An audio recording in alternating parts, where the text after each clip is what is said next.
Welcome to Lovable, where you will discover what it takes to call in your soulmate and finally experience feeling seen, connected, and cherished. And I'm your host, Gina Daniels. And today I'm excited to introduce you to PJ. PJ is an international speaker and resiliency expert teaching people to embrace and live the resilient way. He's delivered more than 4,000 presentations in his lifetime and is considered one of the world's leading authorities on resilience and overcoming obstacles. PJ has been seen and or worked with people in more than 35 countries. Despite his disability, which was expected to take his life by age 7, he chose to live and live well. PJ truly lives an extraordinary life, sailing, outdoor skydiving, indoor skydiving, trapezing, ziplining, hiking, mountain climbing, snow skiing, water skiing, aquajet packing, and the list goes on. He's a former wheelchair athlete, international traveler, founder of 2 nonprofit organizations, and 4 disabled sports programs. A published author, watercolorist, and acrylics painter, 10th degree black belt at martial arts and women's self-defense instructor, and a meditation teacher. Additionally, PJ has been inducted into the National Hall of Fame for People with Disabilities, awarded the Distinguished Gold Medal Dragon Medal, recognized with the extremely rare Communication and Leadership Award from Toastmasters International, and was nominated to carry the Olympic torch through Tucson and 2002. PJ, it's so awesome to see you here today. I've got to be honest. I've been really looking forward to this interview. Thank you. I appreciate that. Why? I'm just curious. Because I think, our topic about the resilient way to find love, so many of my clients and say this to me, and people say this to me, like, it's tiring finding love. You can be like, I just want to give up the whole thing. Yeah, and that's the problem, right? So many people have that mindset. They're like, just forget it. I'm never going to find love. And they quit. And you can't quit if there's something that you really want. You have to persist until you make that, until that gets created. So many times with this kind of the generation right now of the law of attraction, or the law of attraction generation. Well, I love that idea, and I love the belief behind it. And I definitely believe there's some value and importance and truth behind it. I also recognize that we're also physical. We're not just spiritual. So we can lean on the spiritual and get spiritual benefits, and we can lean on the physical and get physical benefits.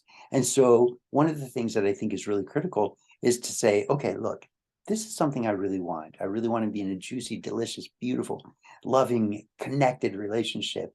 And here are the things that I'm going to do to get there. In my world, resilience is born from commitment.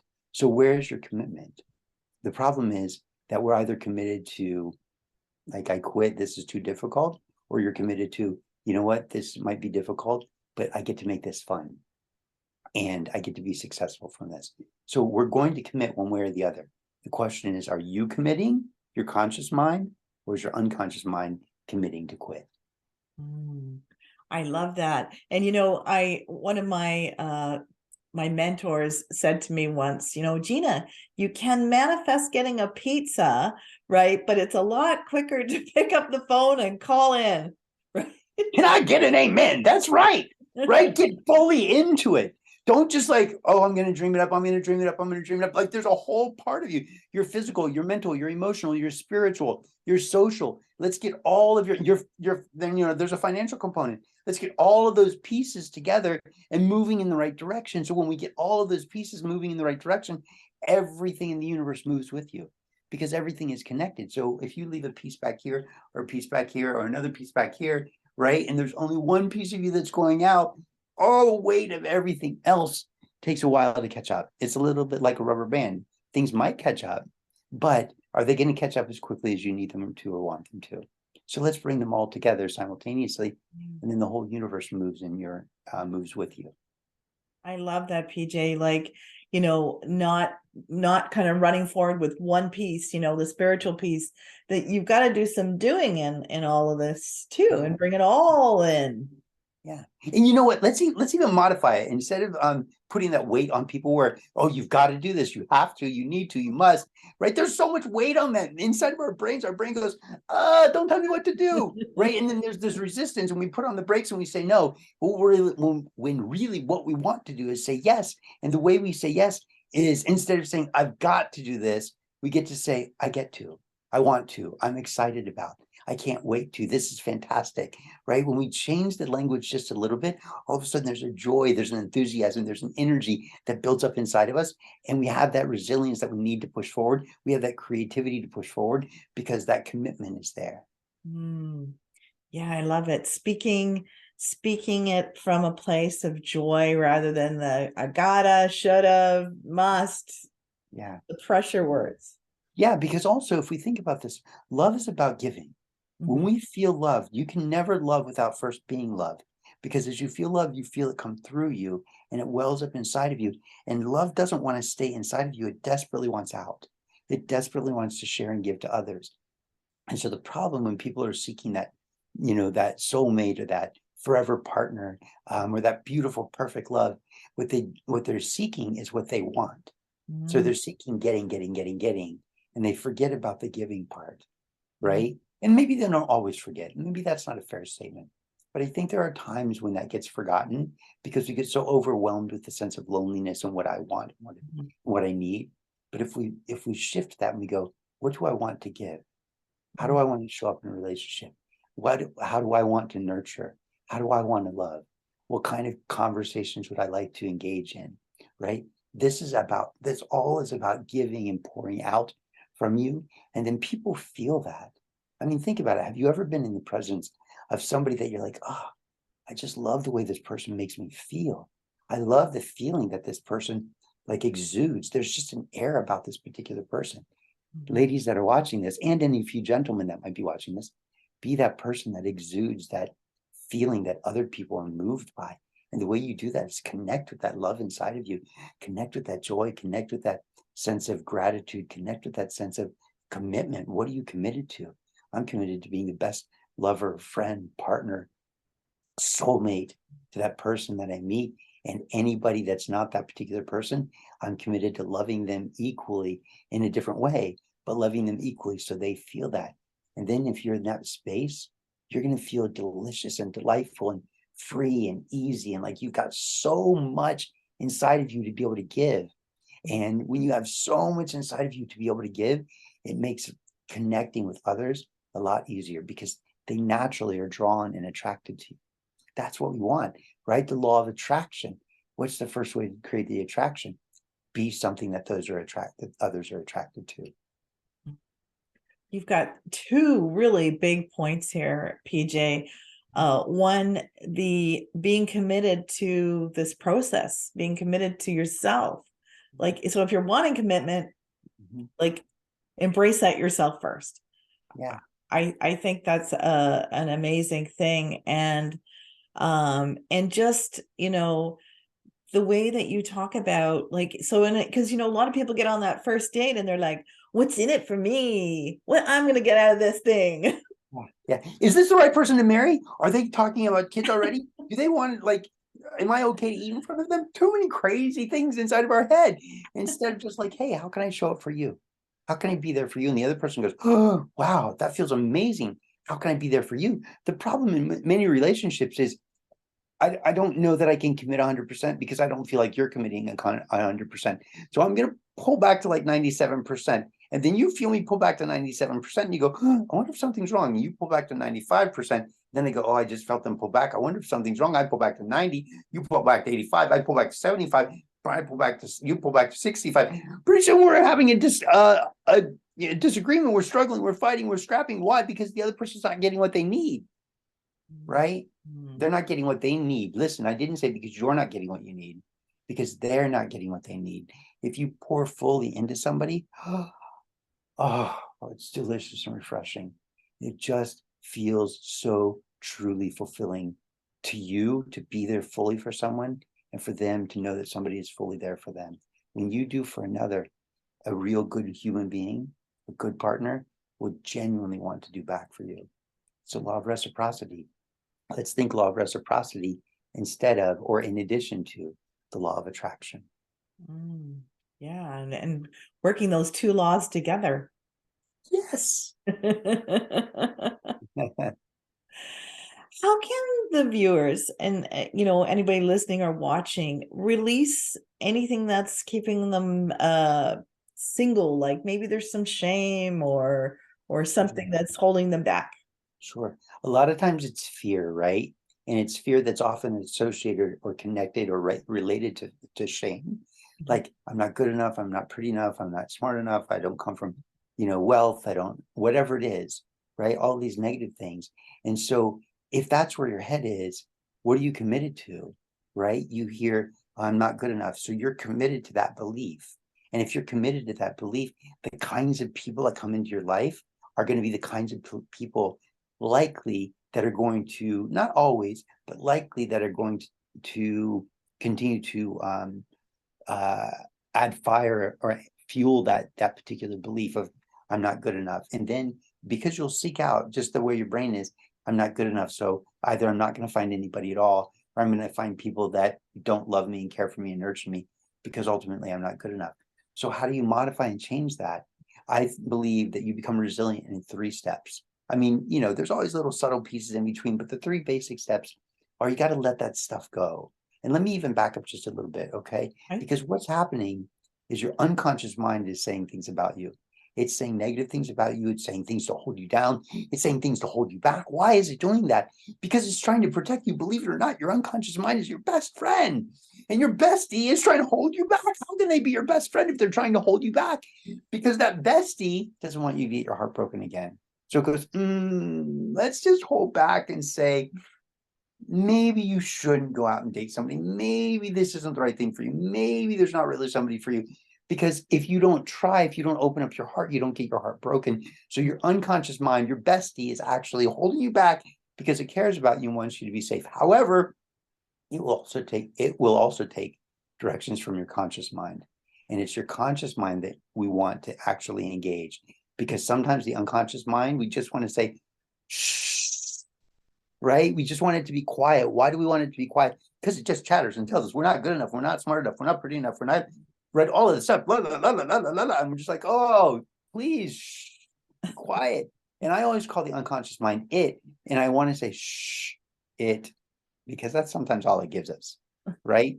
So circling back to my 3 steps, the first step is very simple. Let that it go, okay? Because that mental chatter that's telling you you're not good enough is going to hold you back. And your unconscious mind gets to direct the show, or sorry, your conscious mind gets to direct the show. But in light of your conscious mind not saying, hey, you know what? That's not what I believe about myself. When I look at myself in the mirror, or I look at myself, even without a mirror, if I look at my own heart, I just sit in any place, or I go for a walk and I look at my own heart, I feel into my own heart. What do I feel? I bet you feel kindness. I bet you feel love. I bet you feel tenderness and gentleness and ease and caring and nurturing. And if those are the things that are in you, then the unconscious mind is just going to give you crap. And you don't want that. So if those are the things that you really feel on a conscious level, when you stop and look, then you consciously get to say, hold on, all these negative things that the unconscious mind is trying to say to me to keep me from putting myself out there and being vulnerable and emotionally getting hurt, then I want to make sure that I'm saying these beautiful things about me. No, I actually really do care. No, I actually really am kind. No, I actually really am tender. I actually am really loving. I actually really do want to be in a committed relationship where I get to pour into and nurture them and give to them, because that's what feels right in my heart. These become your truths then, because the unconscious mind will take direction from your conscious mind. But just like a child that's undisciplined without parents that pay attention, if you as the conscious mind, the conscious being, the intentional person, does not direct what your unconscious mind says, that unconscious mind will continue to say crappy things to you. So number 1, let that go, okay? Number 2, very simple, commit fully, but commit to what you really want, not to what you don't want. Don't commit to what you don't want, commit to what you really want. What do you really want? And I know what you want is, I want that love. I want to be in this beautiful relationship. I want somebody to love me and hug me and nurture me and give to me. Eek, be careful, because that's about what you want for you. versus don't forget, what do you also want to be able to give? Mm. Start with what do you want to give first, because it's a little bit of a trap. Okay, I'm committed to what I want. Really? Or are you committed to what you're going to give? Because you can commit to what you want all day, but the problem is just a want. But if you commit to what you want to give, then it's a give. Then it's something you actually have control and power over. So you can also commit to a particular level of standard where you say, look, you know what? That's not meeting my standard. So it's okay to say no. So commit to your standards also. Okay. And I commit fully. And I say commit fully, I shouldn't have to say commit fully because a commitment should be full, but most people only partially commit to something that they say that they want, but they fully commit to the things that that create resistance inside them. They get fully committed to, I can't, I'm scared, I'm afraid, I'm not good enough. They get so committed to this crazy story, and it's not really their story. Give me 1 second. I'm going to get to the third, but I want to tell you a quick story, okay? Yeah, please. I'm in a mastermind with a psychologist, a beautiful, smart, amazing woman. And she was telling me about a client. She wasn't giving a name. She was just giving me a story or telling me the situation. And she's like, this particular client just keeps telling their story over and over and over again. And I said, it's not her story. And she said, yeah, it is. I mean, she keeps telling me like her history and what happened over and over and over again. I said, it's not her story. And she said, she's not telling me about somebody else. She's talking about what she's gone through and just won't seem to let it go. She keeps talking about it over and over and over. It's her story. And I said, it's not her story. And she said, okay, what do you mean it's not her story? And I said, it's not her story. It's the story that her unconscious mind has produced, and she has bought into it. So be very, very careful, because that story that's being woven inside of your mind about you not being valuable and beautiful and wonderful and delicious and worthy and not good enough, that's a story that you have come to believe, but it's not really your story. When you look into your heart, whether you're sitting down in your garden, out front, out back, in your house, in the shower, going for a walk, doesn't matter to me. If you're driving, I don't care, right? But you look into your heart and you find the kindness, the love, the gentleness, the tenderness, the femininity, the nurturing, the real genuine desire to love. That's your real story. That's your real story. Become that. Commit fully to that. And then the third piece is just get excited about the challenges, because you're gonna have challenges. Maybe you date somebody and you're like, oh, bummer, I really thought this was going somewhere and it didn't. And the challenge is going to be to keep that heart in the right space to move on for the next person. Maybe there's a challenge where you talk to somebody like, oh, I think this is going to work out really well, I'm excited, and they ghost you.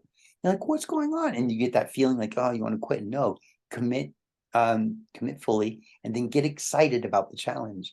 I don't say problems, I don't say issues. Get excited about the challenges, because challenges are fun, right? We have obstacle courses and games, and like we challenge ourselves, our friends, to do funny things. Challenges are fun things. So get excited about those. And then what happens is the dopamine inside of your brain that everybody thinks is all about feeling good. And it is about feeling good, but the dopamine rises in your brain. And when the dopamine rises in your brain, it's associated with motivation. It keeps you in motion. Because remember, commitment gives birth to resilience. And when you're excited, that dopamine inspires that commitment, because it keeps you in motion, because it motivates you to continue to be that loving, tender, nurturing, giving, caring soul that just creates this beautiful air of love and ambiance around you that people are drawn and attracted to. I love what you say. Commitment gives birth to resilience. Boom. Yeah. And the thing is that if we commit to the negative, we become resilient against everything else. I call it resistance, but it's basically a resilience against everything else. We get resilient, resistant to any kind of possibility. If you're like, no, I'm not good enough, then no matter what anybody says to you, including me, no matter what anybody says, as long as you buy into that and believe that, there's no space inside of your mind or your heart for anybody else to offer a suggestion or show you something different. But if you shift that and you go, you know what? I'm committed to saying the real truth about myself, then all of a sudden that resistance goes away and you become resilient. No matter what anybody says, you'll know the beauty that really exists inside of you. You're not just a body, you're also a soul. That soul is made out of something delicious. Love. Love, right? The most important thing on this planet, right? I get an amen up in her. And I get a hallelujah. Yes, of course. Right? It's what Yeah. and I often think, when it comes to my last day on this earth, right? My last day on this earth, when I'm laying in my bed, or maybe I'm jumping off of a building, I don't know what I'll be doing, but parachuting or something. But my last day, like, you're gonna think of, like, how much love did you have? Like, how much love did you give? And how much Yeah. love did you receive? And it won't matter what kind of car I bought or a house I lived in, and none of that will matter. Yeah. And what else you'll be thinking about is, did I do everything I wanted to do? Did I express myself fully? Did I paint that painting? Did I climb that mountain? Did I tell that person that I'm attracted to them? Did I go on that adventure? Did I taste that food? Did I learn that language? These are things that you're going to be like, gosh, I wish I had done that in my life. Don't do that. No, Live right? now, my beautiful friends. Live now. Yeah. Live deliciously right now. And the nice thing is that when tomorrow comes, you're just going to be in the still state of now, Yeah. which is beautiful. So every moment should be about saying, okay, hold on. What's my truth right now? What is it that I really want? And listen, let me add this real quick, okay? Mhm. Because I'm saying this, it's going to sound a little contrary, but I want to clarify this. Okay. I say every moment, look at yourself and go, okay, hold on. What is it that I want to do right now? Now, sometimes you might feel like you have senses of obligation. Okay, I Mhm. don't really want to do this right now, but do you want the benefits of getting it off your plate? Probably. So let's make that exchange. But the other piece is that when you are in a relationship with any kind, especially romantic relationship, never focus on compromise. Eek, what does that mean? Never focus on compromise. How are we going to have a good relationship? Instead, focus on collaboration. Let's Mm. focus on collaboration. Let's commit to collaboration. Okay. Let's get excited about collaborating. Um, and what that means is we've got the same goal. Let's figure out a way that we can make that happen for each other. So if you're in that state where you might be, like, well, I've been trying to live my life like in the now and say, oh, but this is what I want, and that's what he wants. And, so what are we doing? We're struggling because this is really what I want. And that's really what he wants. So let's find a way to collaborate. Okay. Mhm. Don't compromise unless you have to. The problem, and you don't almost never have to if you're willing to truly, truly collaborate. The problem is that when you collaborate or when you compromise, Mhm. somebody ends up or can eventually end up a little resentful or disappointed. But when you collaborate, you both walk away like, I'm really glad we did that. I'm really glad that we worked on that. I'm really glad we figured that out together. It creates a unity, that oneness, a bond that makes it really hard to pull you apart. And that's what you want with your love. Yeah. So if we collaborate, like, Yes. I just like hard sample examples sometimes, Yes. like, how would it be, like, so that eventually everybody gets what they want? Like, give me some thoughts on that. Okay, so let's find a scenario, because if there's a scenario, then we can talk about collaboration better. Yeah. So let's say he wants to go snow skiing and you want to go to the beach. Okay. Okay. And so those seem drastically different. You hate being cold, right? And he's like, I just feel like there's nothing to do sitting on the beach, right? So how do you collaborate? What is it that you both want? Well, we both want a really fun vacation. Okay, that's true. I want a fun vacation, don't you? Yeah. Okay, well, what's a fun vacation look like for you? I want like activity and like snow skiing, and I want to be doing something. I want to be active. And the other person says, I would really love to like have some downtime and just be able to relax a little bit. Okay, well, what does relaxing look like for you? What kinds of things are relaxing for you? What kinds of things are activities for you? Because sometimes doing things like maybe just walking around, Venice, for example, in Italy, maybe that feels like there's enough of an activity there for that person. And the other person is like, this is really relaxing for me. This works for me. Right. Yeah. So it's just about that dialogue and conversation. Even if you seem opposite, start finding the things that, start by finding the things that are similar. What is it that you both want? We both want something really fun and delightful, right? And fun for you means something different than fun for me. So how can we collaborate to find things that are both fun for both of us, or fun for both of us? So maybe you wind up going on a completely different trip together, and you go to the beach with your girlfriends and he goes to the mountains with his guy friends. I mean, but you went on a vacation together, maybe in Italy in the fall. So the colors are beautiful. The temperature is a little lower for him, right? But there's activities also for him. and really relaxing time for you. So it's just a matter of conversation. Is Yeah. that helpful? Yeah, that's really helpful. Yeah, because compromise looks like this. Oh, all right, I guess I'll go snow skiing with you. I mean, I really hate being cold. Oh my God, it's so cold. Can you please turn up the heat? Hey, why are you always complaining? Like, why did you even agree to come? Oh, good. Right? No bueno. What we want is, I'm so glad we decided to do this together. Me too, babe. I love you. I love you. Oh. Oh, I love it. So, you know, Mhm.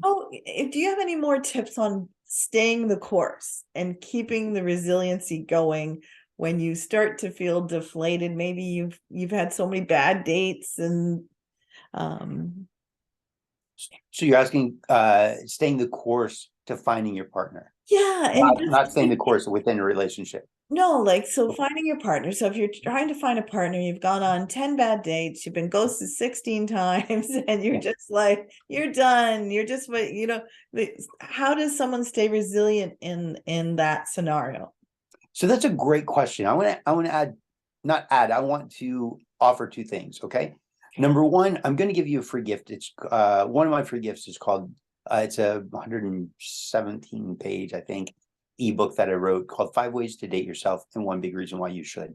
So read that book and send yourself on regular dates. Okay. That's one thing. Because what you'll do is you'll start to get to know yourself better. You'll like yourself more. You'll love yourself more. And again, that energy will spread out and that level of confidence will go up drastically. Second is if you've been ghosted 16 times, you've been on 5 dates and they're just not good, right? And you just feel like you want to give up. Are you focused on really loving and nurturing and giving and expressing yourself to anybody and everybody you're showing up for? Or are you focused on what you want and what you're getting? So Mm, I would challenge you to look again at what are you actually committed to? right. Because if you've been ghosted 16 times, what kinds of people are you accepting into your life? Mm, Right? Your standards are probably lower than you really intend. Okay. So the other thing is when you start to work on yourself, and that's what the 5 Ways to Date Yourself book is about, is getting to know yourself internally. But also, if you start working on yourself, remember there are at least five aspects of yourself: mhm, physical, mental, emotional, spiritual. Then we could say social. We could also say financial. So if you start looking at these different aspects of yourself and go, okay, you know what? If this is my ideal man, my ideal partner, mhm, then what do I want to be for him? Like, what would he find attractive? How can I become that person? Is it the way you dress? Is it the way your body is shaped? Is it the things that you like to read and do? Is it the things that you're interested in talking about? Right. And so I'm not saying become somebody different. I'm saying become fully who you are. So look at yourself and go, where can I be better? I'm watching TV or YouTube videos. What could I be doing instead? Could I be learning Italian? mm, Yeah, I mean, I spent a half an hour watching YouTube videos before I lay down and go to sleep. What if I spent that half an hour learning Italian? Right? Or, you're like, oh, Saturday mornings, and it's rainy. I'm gonna say snuggled up on my bed and I'm not gonna go to the grocery store and make that meal that I promised myself that I would make today. So you stay snuggled up and you order a pizza. But instead, if you would go to the grocery store and get those things, it forces a level of commitment into you, or let me say it doesn't force, it allows that level of commitment to give birth to that resilience. You go, you feel better about yourself. That means your level of confidence goes up and you create this amazing meal. And you're like, I'm really glad that I did that. You might not like the rain and the cold weather, but the simple fact that you did that, you feel good about yourself, your confidence level goes up. So it's going to be a lot, a lot, a lot. If you want your standards to be high and you're looking for a really good partner, then you've got to make sure that your confidence is equally high. And I don't mean arrogant, I don't mean cocky. I mean, you know who you are. And you know that when you say you're going to do something, you follow through, because don't you want that in your man? You want that in your man. You want that in your partner. You want him to say, if he says he's going to do something, you want to trust that he's going to do it. So you get to be the exact same person. So this is, when you start to feel low, recommit. Let that crap go, right? And the crap that I'm talking about is, I think I'm just going to take it easy today. I just think I'm going to take a day off. It's absolutely okay to take a day off, but do it with intention and do it with value, and don't do it at the compromise of something that you committed to yourself the day before or a week before.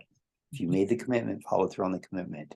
If you didn't actually make a commitment, then it's okay. Take a little day off, right? Or do the commitment and then come back and relax. Okay, is that helpful? That is very helpful. Okay. I really love the idea of recommitting to self, right? And getting energized from that place. Yeah. And again, let go of the crap that's stopping you from going. Oh, I don't want to go. Oh, it's gonna be cold. Oh, I'm gonna, it's just too much effort. Let go of that stuff, because none of that feels good. Yeah. In 2019, I got some kind of virus. I don't know what it is, and it kicked my booty, and I lost 85% of my physical strength. And I haven't gotten much of it back. I presume that people here understand that I'm a little dude in a wheelchair. So I can barely push my chair anymore. I can barely stop my wheelchair. And some friends came out to see me about 8 months, 9 months after I got sick. And we were having lunch, and they said, you seem pretty like upbeat and happy, and yet you lost all of this like physical strength and ability. How is it that you're happy? And I just simply said, look, I could be frustrated, sad, hurt, angry, disappointed, upset, hopeless, all of those things. But those feel bad, and feeling bad feels bad. Or I could choose to feel good, because feeling good feels good. I choose to feel good. I would just rather feel good. It's a choice. Resilience is a choice, and feeling good is a choice. And it always comes down to that. What consciously, intentionally do you want? Are you making the decision? I say this all the time. Let me say this. Think your thoughts. Don't let your thoughts think you. Think your thoughts. Don't let your thoughts think you. If you're laying in bed and it's cold and rainy, you're like, oh, I don't want to go out. That's your unconscious mind saying, oh, it's so much warmer in here. Don't go out there. It's disgusting and yucky, right? Versus your conscious mind going, you know what? I don't want to go out there. That is gross, but I also want to follow through on my commitment. And at the moment you do that, you could even hear the sound of my voice change. And I didn't do that on purpose. It just changed because all of a sudden I felt power inside. Commitment creates an internal power. And that internal power allows you to feel confident. We don't feel confident when we feel powerless. So commit, get that confidence, get that internal power. When you have that internal power, use it for good. Kind, loving, generous, nurturing, all the beautiful things, feminism, our feminine entity, all those beautiful things. Use it for good. But when you have that power, your confidence level will automatically go up. And again, it's not power over others. No. It's just power over that unconscious mind wanting you to play small. Love it. Use your superpower for good. I love that. Yes, please. Yes. And PJ, I love this idea of this book. What an amazing gift you're giving everybody. Thank you. Thank you. So there are two things I'd like to give, if that's okay. Let's talk about what's this other thing. Okay, so the first one again is the five ways to date yourself and one big reason why you should. It's an ebook, and so there should be a link somewhere in the email, I imagine. Just below this video, actually, you'll be able to click on that link. Yeah. Perfect. So it's going to open up a Google Drive folder, and all you have to do is download it. Okay. Bright, beautiful colors. I honestly, I really love it. And I put so much effort into it. It's 5 ways. It's actually 15 ways, broken up into, I think, 5 different categories and 3 different dates in each category.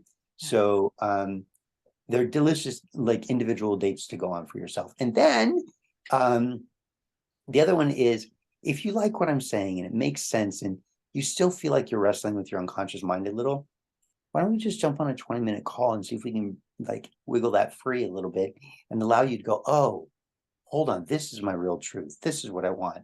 Okay, that feels different. And then we can empower that piece that feels different and, push you out into the world and allow you to move freely in a way that makes the world a different place for you. Okay.